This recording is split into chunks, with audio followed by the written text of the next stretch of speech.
Hello, সবাই কেমন আছো? আশা করি সবাই খুব ভালো আছো। আমরাও খুব ভালো আছি। আজকে ওর পাপা বাড়িতে নেই। গেছে তারাপীঠে পুজো দিতে। আমরা ৩ জন তাই সকাল, সকাল উঠে পড়েছি। উঠে একটু দুষ্টুমি করলাম। দেখো দুষ্টুটা এত দুষ্টু হয়ে গেছে, এখন খুব খেমচে দেয়। তো আজকে আমি শেয়ার করব আমার ছোট ছেলেকে সকালবেলা কি খাওয়াই। ছোট ছেলের জন্য এই যে আপেল ছোট, ছোট করে কিউব করে কেটে তারপর সিদ্ধ বসাচ্ছি। বয়েল করে নেব যতক্ষণ না একদম নরম হয়ে যাচ্ছে। যতক্ষণ না নরম হয় ততক্ষণ বয়েল করার পরে সেটাকে ছাঁকনির সাহায্যে ভালো করে ম্যাশ করে নিব। ম্যাশ না করলে কি হয়, ওই যে একটা আঁশের মতন থেকে যায়, তার জন্য ওরা খেতে পারে না, আটকে আটকে যায়।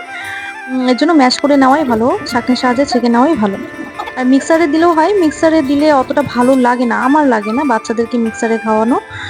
তাই আমি ম্যাশ করে এভাবেই ছাঁকনির সাহায্যে যতটাই লেট হোক এভাবেই করি। এই যে ছাঁকনির সাহায্যে ছেঁকে এতখানি হয়েছে, একটা গোটা মানে আপেল এখানে বয়েল করা আছে। আধা বাটির মতন হয়েছে, একটা ছোট বাটির আধা বাটির মতন হয়েছে, হাফ বাটি। তো এটাকে আমি খাওয়াই হচ্ছে ওর যে ফর্মুলা মিল্ক, ১ চামচের মতো ফর্মুলা মিল্ক এখানে দিয়ে মিক্স করে তারপর খাওয়াই।